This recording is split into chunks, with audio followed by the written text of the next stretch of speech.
L'église évangélique La Bénédiction 6 à Adjamé 220 logements, en collaboration avec Sylviane et Samuel Ministries, présente l'heure de la restauration.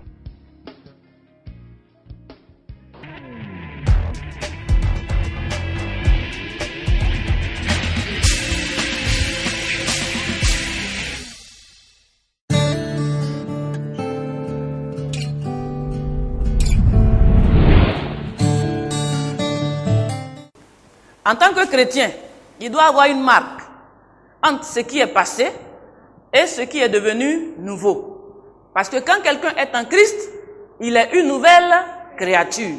Les choses anciennes sont passées. Les choses nouvelles sont arrivées. Première condition, tout est devenu nouveau. C'est d'abord l'esprit qui est devenu nouveau. En deuxième point, dans la nouvelle création, l'esprit de l'homme est né de nouveau, donc tout est devenu nouveau. Quand quelqu'un est né de nouveau, quand quelqu'un dit qu'il est né de nouveau, il faut essayer de comprendre ce qu'il fait, pour qui est-ce qu'il le fait, pourquoi est-ce qu'il le fait. Donc ta vision nous dit réellement si tu es né de nouveau, si tout est devenu nouveau avec toi. Parce que quand tout était ancien, on ne pensait qu'à nous. Mais depuis que tout est devenu nouveau, nous, on s'est sacrifié pour penser qu'à lui. Parce que je suis en train de vous dire que un nouveau-né réel, d'abord, comment ça se voit, c'est sa vision. Le comportement vient après. Parce que le comportement peut être progressif. Au fur et à mesure qu'il entend, Dieu le libère et Dieu le transforme. Donc, le fait de voir un comportement aujourd'hui, ne pas te dire qu'il n'est pas né de nouveau.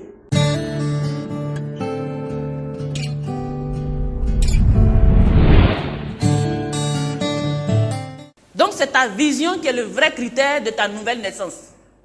Quand Abraham a abandonné son passé, il a pris direction Dieu. Il a pris direction les choses de Dieu. Il a tout laissé derrière lui. Il avait des biens, Abraham. Il a tout laissé. Il a suivi le Seigneur sans penser à ses biens. Parce qu'il savait que Dieu avait la capacité de lui donner plus que ses biens. Donc le vrai critère, c'est ta vision. Et le reste suit, évidemment.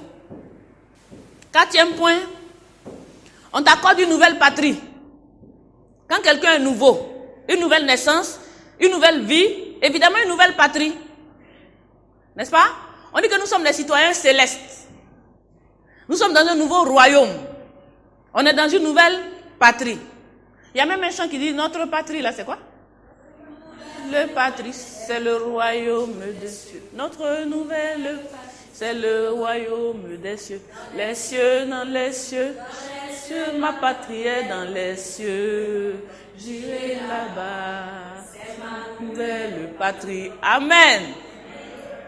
Donc nous avons une nouvelle patrie. Un nouveau royaume. Qui dit nouvelle patrie? Nouvelle identité. N'est-ce pas? Une nouvelle identité. Maintenant, tu as une nouvelle identité. Tu ne t'apparentes plus à la patrie terrestre. Mais tu es membre du royaume céleste. Quelquefois, les chrétiens ne le savent pas. Ils s'oublient. Ils se croient encore dans le royaume ancien, alors qu'ils sont membres du royaume céleste. Tout ce qui concerne le royaume céleste doit te concerner parce qu'il s'agit de ta patrie.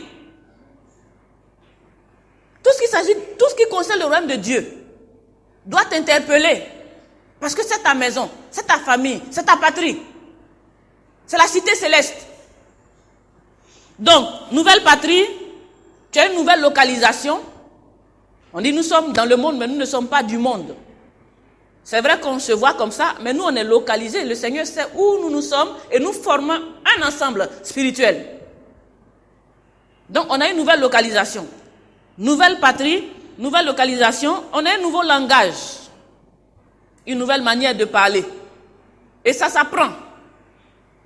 En tant que né de nouveau, tu as un nouveau langage d'espoir, langage de foi, parce que ton père ne parle pas la médiocrité, parce qu'avec ton père, tout est possible. Donc l'échec ne fait pas partie de ton programme. Parce que tu es membre d'une nouvelle cité. Et là-bas, on ne connaît pas l'échec. C'est une cité de succès. Mais c'est une cité de foi. Tu dois croire ce que ton Père dit que tu es et manifester ce que ton Père dit que tu es parce que tu crois à ce qu'il dit que tu es. Donc un nouveau langage. Le langage de Dieu. Dire ce que Dieu dit. Et oublier le langage du passé. Moi, vraiment, je n'ai pas beaucoup de chance. On n'est pas venu chercher la chance ici. C'est pas un royaume où on cherche la chance. N'est-ce pas? Je n'ai pas de chance. Mais c'est quelle histoire de chance? Attends. Avant que tu ne naisses, il dit qu'il te connaissait. Ce qu'il a préparé pour toi d'avance, il va le disposer pour toi. De quelle chance tu cherches quoi dans chance? Dieu n'est pas un Dieu de loterie.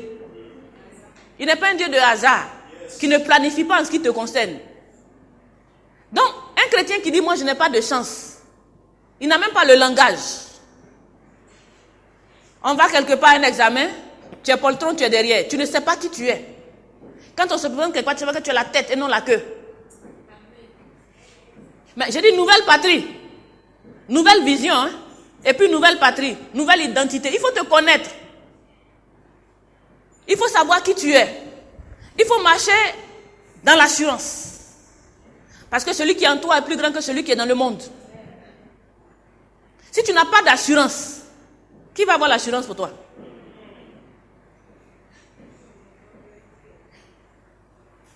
Nouvelle patrie, tout est devenu nouveau. Nouvelle identité, tout est devenu nouveau. Nouveau langage. Tu parles la foi et la parole positive. Hein? Tu parles ce qui est bon, ce qui est vrai, du point de vue de Dieu, et non de notre point de vue. Nouvelle identité, aussi nouveau style de vie. Nouveau style de vie. Qu'est-ce que je peux dire par nouveau style de vie? Peut-être que dans le monde avant, tu rases à gauche, tu rases à droite, tu mets ici orange, blanc, vert. Mais je ne crois pas que dans le royaume, on va raser à gauche, raser à droite, et puis faire cheveux orange, blanc, vert. Qu'est-ce que ça vous dit? Cheveux orange, blanc, vert dans le royaume. Enfin, cheveux orange, blanc, vert, ça vous inspire quoi? Non, oui, écoute. C'est-à-dire quand on voit ton style vestimentaire, si tu es vraiment dans la nouvelle vie, on le sait. Si tu es demeuré ancien de ce côté-là, on le sait. Ton style vestimentaire doit t'avoir changé. N'est-ce pas? Ton style vestimentaire. Tu ne peux pas porter ce que tu portais dans le monde et venir porter la même chose dans le royaume. Le royaume est un royaume décent. Ce n'est pas un royaume d'extravagance. C'est un royaume décent, où on s'habille décemment. On ne s'habille pas pour attirer les regards, pour choquer, ou pour réveiller. Amen.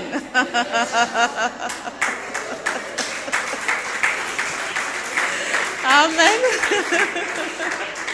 Amen. Attends, quand tu t'habilles en sexy, là, c'est pourquoi? Amen. On dit sexy. C'est-à-dire, toi, tu achètes l'habit et puis tu dis c'est sexy. Donc, sexy, anti-sexe. Mais c'est ça. Sexy, c'est pourquoi? Mais anti-sexe. Donc, toi, tu vas au marché, tu choisis les habits anti-sexe, anti-sexe, anti-sexe. Pourtant, tu es du royaume.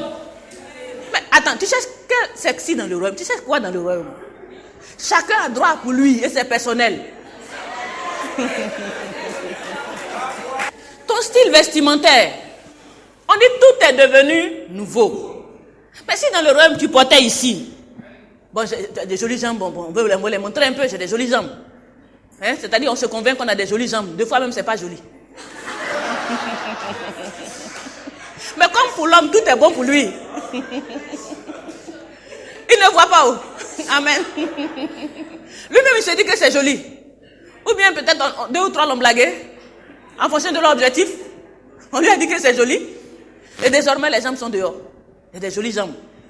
Jolie, garde la nuit là. C'est pour ton mari. Si tu as jolies jambes dans la chambre là, mets ça tout nu si tu veux. Ouais, celui pour qui c'est joli là, il est resté là-bas. C'est pas joli pour venir montrer aux autres ici. Chacun a pour lui joli chez lui. Et le joli là, il est relatif. Ce sont les yeux que Dieu te donne là qui te fait voir joli. Ah oui. Sinon, vous n'allez pas comprendre comment tout le monde se marie. Ce que toi, tu trouves vilain là. Ouh, quelqu'un d'autre est en train de trembler comme ça.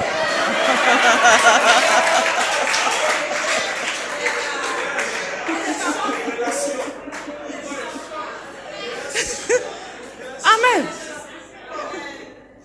Donc, ton style vestimentaire, quand tu t'habilles avant de sortir, pose-toi la question.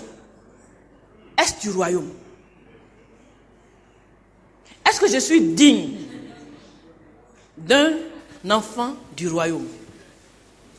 Ou alors est-ce que je suis à l'image des enfants du diable? Est-ce que je copie le monde? Je copie ce que le diable montre dans le monde? Ou alors je donne un modèle, un exemple au monde pour que le monde soit transformé? Tu t'habilles avec quelle vision? La vision de Dieu pour aider le monde à changer? Ou alors avec une vision personnelle pour te produire? Quelle est ta vision dans tout ce que tu fais? Il dit quoi que ce soit que vous fassiez, faites tout pour le Seigneur. Donc dans tout ce que tu fais, Dieu doit être invité dedans. Les cheveux rouges, jaunes, verts, Dieu gagne quelque chose dedans?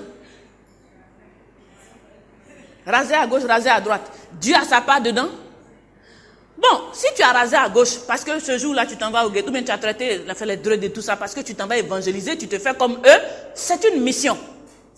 N'est-ce pas? Tu vas en mission.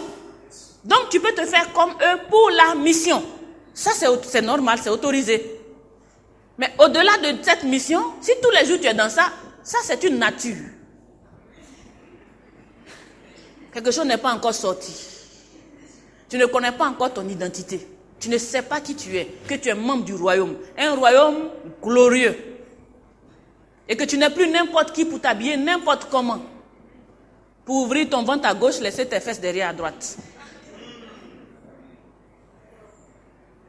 Pourquoi on voit ton tatouage? On se tatoue? N'est-ce pas? C'est-à-dire les signes des prisonniers. T'es percé à gauche ici. T'es percé les yeux. Percé ici. Percé là. Ou alors je suis chrétien. Non mais j'aime le piercing. Ton royaume. Ta patrie céleste. Je ne crois pas que c'est un royaume de piercing. C'est-à-dire, celui qui a piercing là on connaît. C'est de l'autre côté. Es-tu né de nouveau? Est-ce que tout est réellement devenu nouveau? Tout est réellement devenu nouveau? Toute personne qui est en Christ est une nouvelle création. Les choses anciennes sont passées. Toutes choses sont devenues nouvelles. Tout doit être nouveau en ce qui te concerne. Si tu ne sais pas, tu peux approcher les grandes sœurs dans le royaume, les grands frères dans le royaume, les devanciers, et puis imiter nos devanciers. Peut-être que tu ne sais pas, mais aujourd'hui tu es en train d'entendre ces choses. Si tu vois que quelque chose est resté encore ancien en toi, approche les devanciers. On va te donner le conseil qu'il faut pour que tu t'identifies au royaume. Parce que chaque royaume a ses bénédictions et ses biens. Lisons Marc 10, 29 à 30. Jésus répondit, je vous le dis en vérité, il n'est personne qui, ayant quitté à cause de moi, à cause de la bonne nouvelle, sa maison, ou ses frères, ou ses sœurs, ou sa mère, ou son père, ou ses enfants, ou ses terres, ne reçoivent au centuple, présentement dans ce siècle-ci, des maisons, des frères, des sœurs, des mères, des enfants et des terres, avec des persécutions, et dans le siècle à venir, la vie éternelle. Amen. Parce qu'il a dit à Abraham, quitte ta maison, n'est-ce pas? La maison de ton père. Il a abandonné tout le monde. Mais il dit, il n'y a personne qui quitte et qui ne reçoive des frères, des papas, des mamans. Aujourd'hui, je suis la maman de beaucoup. Amen. Papa est le papa de beaucoup. Et nous avons beaucoup d'enfants. Nous avons beaucoup de frères. Vous êtes entre frères et sœurs. Parce que nous avons quitté nos frères biologiques. Nous ne les avons pas abandonnés. Mais il y a une séparation spirituelle. Il faut faire la différence. Nous ne les avons pas abandonnés parce que nous devons faire un travail sur eux. Leur permettre aussi de quitter et de rentrer dans le royaume. Donc quand nous sommes au milieu d'eux, nous sommes en mission. Mais nous n'allons pas faire ce qu'ils font. C'est-à-dire que nous sommes au milieu d'eux, il doit y avoir une différence dans le langage, dans les attitudes, dans le comportement. Il doit y avoir une différence. Ils doivent se demander, mais quelque chose a changé chez toi. Tu es devenu autre chose. Il doit y avoir une différence. Tu ne dois plus te plaire et te complaire. C'est ça complaire dans ce groupe. Tu ne dois être à l'aise qu'au milieu de tes frères spirituels. Tu ne dois être à l'aise que dans ta famille spirituelle. Parce que c'est une affaire de connexion d'esprit. Les esprits vont ensemble. Donc la famille biologique, l'esprit, ça ne va plus. Parce que nous sommes sous deux royaumes différents. Donc tu dois affectionner la communion fraternelle avec tes frères. Mais aujourd'hui, il y a des chrétiens qui n'apprécient pas être avec des frères, mais qui continuent de sortir, de continuer, comme je sais pas qu'ils disent, souvent les yé-vivés ou bien quoi, avec des païens. Ils continuent d'affectionner les sorties païennes. Mais organisez-vous en frères et puis faites des sorties du royaume. Ça peut se faire parce que ce sera saint, ce sera propre, ce ne sera pas malsain. Organisez-vous. On ne vous dit pas de ne pas sortir, n'est-ce pas? Mais soyez dans des lieux saints, avec des frères saints, où tout est pur et où tout est purifié. Mais ne vous affectionnez pas aux anciens groupes. On a laissé l'ancienne famille, on a laissé les anciens groupes païens. Et on est venu être chrétien parce que tout est devenu nouveau. Dans ton tout est devenu nouveau, tu dois avoir des anciens camarades. N'est-ce pas? Tu dois avoir une ancienne vie où vous vous regroupez et puis, bon, on s'éclatait ensemble et tout. Mais depuis que tu es sorti, eux-mêmes ils t'ont classé. Ils doivent même te rejeter. Ne plus apprécier ta présence au milieu d'eux. Mais s'ils t'accueillent à bras ouverts, tu es de là-bas. Même si tu viens à l'église, en fait tu es de là-bas. Et aujourd'hui, non seulement on vient à l'église, mais quand on est au milieu d'eux, on est avec eux, hein, et puis on se permet de les critiquer. C'est honteux. On se permet de dire, ils sont ceci, ils sont comme ça, mais toi-même qui es dedans, là, c'est comme ça tu es. Donc eux, ils ne voient plus de différence. Non, il dit qu'il est chrétien, mais regarde comment il est. Mais tu fais la honte même de notre royaume. C'est pour ça que certains même au bureau ne disent même pas qu'ils sont chrétiens. Vous faites bien. Parce que vous ne l'êtes pas. Vous ne l'êtes pas. Donc c'est pas la peine d'aller dire quelque chose et puis ton comportement, ton voisin va voir que c'est pas chrétien. Hein? Si tu peux pas dire, tu peux pas affirmer, en fait tu ne l'es pas. Parce que quand tu l'es, tu as l'audace et l'assurance de le dire. Parce que tu veux qu'on voit tes œuvres et qu'on copie tes œuvres. Mais là où tu ne peux pas déclarer ta chrétienté, mon frère, je ne pense pas que tout soit devenu nouveau. Toute personne qui est en Christ est une nouvelle créature. Parce que les choses anciennes sont et toutes choses sont devenues nouvelles. Il y a dit, un jour nouveau s'est levé, moi j'ai fini avec les oh là là. Et les tralala. J'espère aujourd'hui aussi que toi, tu as fini avec les oh là là et les tralala. Parce qu'il y a un temps pour ça. Et il y a un temps pour dire oui au Seigneur, j'ai fini. Il y a un temps pour répondre à l'appel de Dieu. Parce qu'il dit, je me tiens à la porte et je frappe. Si quelqu'un entend ma voix, qui me laisse entrer, alors la suite va venir. Aujourd'hui, si quelqu'un est en Christ, il est une nouvelle créature. Peut-être que tu as été en Christ, mais tu n'as pas compris toutes ces choses. Dieu va t'aider à progresser. Peut-être alors que tu n'as jamais même entendu parler de toutes ces choses. Et aujourd'hui, tu veux dire oui au Seigneur, comme Abraham a dit oui. J'accepte d'abandonner le passé et de rentrer dans une nouvelle vie. dans une nouvelle alliance avec toi. Tu es peut-être là aujourd'hui, tu as entendu toutes ces choses, qu'en Christ, tout est devenu nouveau, parce que tu as un esprit nouveau, une vie nouvelle, une nouvelle vision, nouvelle patrie, évidemment, nouveaux frères et toute sa nouvelle famille. Mais comme j'ai dit, la chose essentielle, c'est la vision. Tu es né de nouveau. Tu n'avais certainement pas compris que ta vision doit être la vision de Dieu. On va ensemble se lever et nous allons prier pour que Dieu nous réoriente, pour que Dieu nous aide à rectifier la vision, parce que tout part de la vision. Pourquoi est-ce que nous vivons? Est-ce pour Dieu ou est-ce pour nous? On va prier le Seigneur, demander la grâce de Dieu pour pouvoir voir dans la même direction que Dieu. Prions le Seigneur. Demande à Dieu sa grâce pour arrêter de voir toi, arrêter de voir ta maison, arrêter de voir tes projets, arrêter de voir ce qui te concerne et voir la maison de Dieu, voir la vie de Dieu, voir l'évangile de Dieu.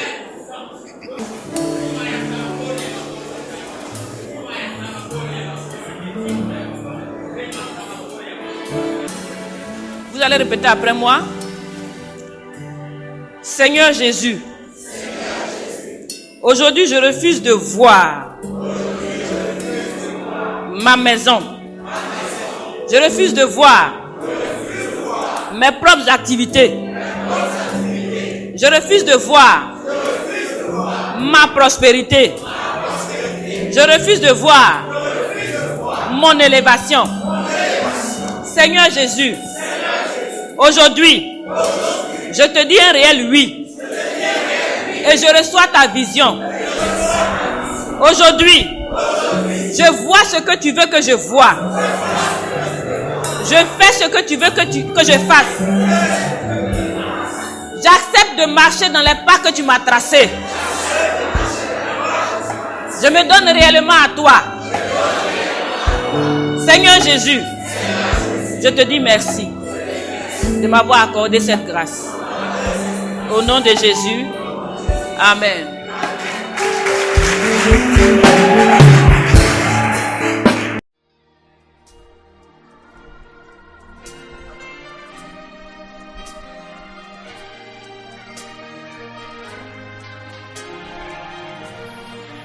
Le temps de Dieu est arrivé.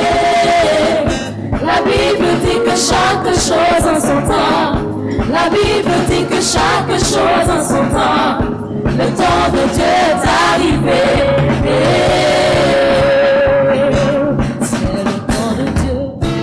Mais effectivement, le temps de Dieu est arrivé parce que longtemps j'ai entendu parler de sa parole, je connais sa parole, mais j'ai fait fi de tout cela. J'ai fait fi de tout cela pour dire que je me suis retrouvée dans le monde. Beaucoup de choses ont été faites dans ma vie d'adolescent. Et en plus de cela, je me suis retrouvée dans une vie de débauche qui ne glorifiait pas le nom de Dieu. Et dans cette vie de débauche-là, Dieu m'a permis de croiser de grandes personnalités, de grands hommes de Dieu, qui connaissaient la parole de Dieu, mais il y avait la parole dedans d'eux. La différence est que leur vie divergeait de la parole de Dieu. Or, avec Dieu, on ne peut pas faire de figuration. Tu connais sa parole. Tu sais ce que sa parole dit, mais tu ne marches pas selon sa parole. Mon frère, ma soeur, ma parole est toute simple ce matin. C'est pour vous dire que la véritable nouvelle naissance, tu n'es pas prêt à marcher selon ta parole. Prends ton dimanche, fais un autre programme. Le jour où tu vas décider de marcher selon la parole qui est écrite dans ta Bible, de marcher selon la parole que papa et maman vous disent ici, tu viens le dimanche à l'église, tu verras, ta vie va changer. Ta vie va changer. Le vendredi, je suis arrivée à Abidjan ici le vendredi à 20h et je fais tout mon possible pour reprendre avec ma mère spirituelle à l'église à une veillée. Et c'est là, Dieu va commencer à se glorifier dans ma vie. Il a dit, ma fille, tu as décidé de tout abandonner, laisser cette vie-là. C'est là maintenant que je vais me manifester. Mes frères et sœurs sont là. Je souffrais d'une maladie ombilicale où les traitements ont été faits de partout, tous les examens. Mais j'ai reçu ma délivrance. Et ça a commencé comme cela. Les témoignages seront légion devant vous ici. C'est pour dire que marchons selon la parole de Dieu. Elle est efficace à notre vie. Amen. Maman Sylviane a enseigné plusieurs fois. Mais le dimanche dernier, j'ai été vraiment touchée. La nouvelle naissance. Je me suis rendu compte que depuis tout le temps, j'étais chrétienne, mais je n'étais pas née de nouveau. Donc toute la semaine, là, j'ai pris mon temps pour prier. J'ai d'abord demandé pardon à Dieu. Et j'ai demandé au Saint-Esprit de récupérer mon esprit, mon cœur, vraiment pour que je sois transformée. Donc depuis dimanche, je suis née de nouveau. Parce que autrefois,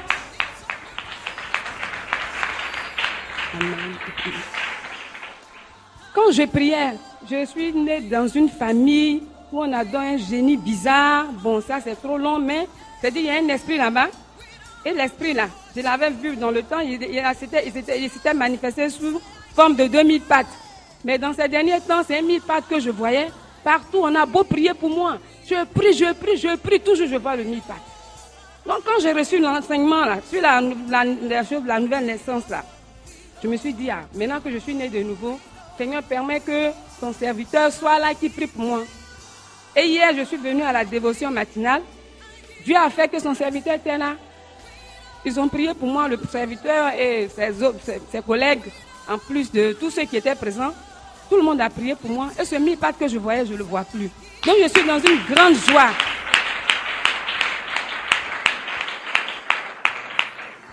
Et je voudrais dire merci à Dieu. Merci parce que il y a longtemps, j'ai tourné. Je suis allée dans beaucoup d'églises, beaucoup de serviteurs de Dieu. Je crois que finalement, les gens vont dire, elle est papillon. Moi, je sais que je ne suis pas papillon au fond de moi. Oui, je cherche. Je ne comprends pas. Oh, c'est une nouvelle naissance là qui me manquait. J'ai trouvé ça ici. Je suis ici pour toujours avec vous, au nom de Jésus-Christ. Je suis pasteur, je vis à Londres. J'ai vu l'église à la télévision. Et le dimanche passé, je suis venu rendre visite à l'église. Vraiment, je prêchais la nouvelle naissance. Mais le message que j'ai entendu le dimanche passé a révolutionné ma vie encore. Alléluia.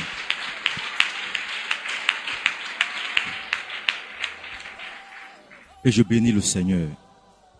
J'étais né de nouveau. Je prêchais aux gens. Mais moi-même, comme la sœur a dit, je ne vivais pas ça. Je ne vivais pas ça. Donc le message pendant toute cette semaine-là, je dormais avec le message. Le message m'a frappé. Le message m'a creusé encore l'esprit. Dieu m'a parlé au fur et à mesure. Maman, que le Seigneur te bénisse. Et le vendredi, le jeudi, le mardi, le jeudi, j'ai été invité dans une ville de l'intérieur. Par rapport au message, j'ai vu la gloire de Dieu. À cause de la décision que j'ai prise après son message, Dieu s'est manifesté dans ma vie. Alléluia.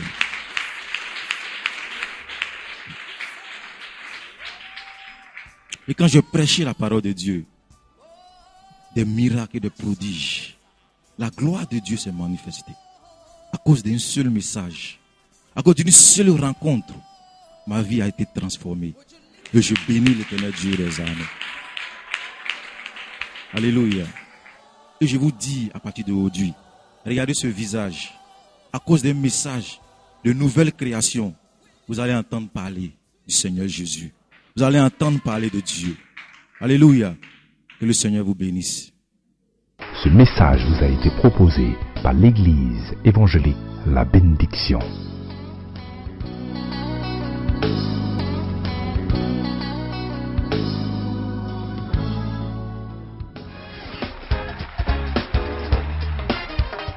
Tous vos sujets de prière, veuillez nous contacter au 58 56 60 40 02 09 31 26 ou à l'adresse mail info@eebénédiction.com.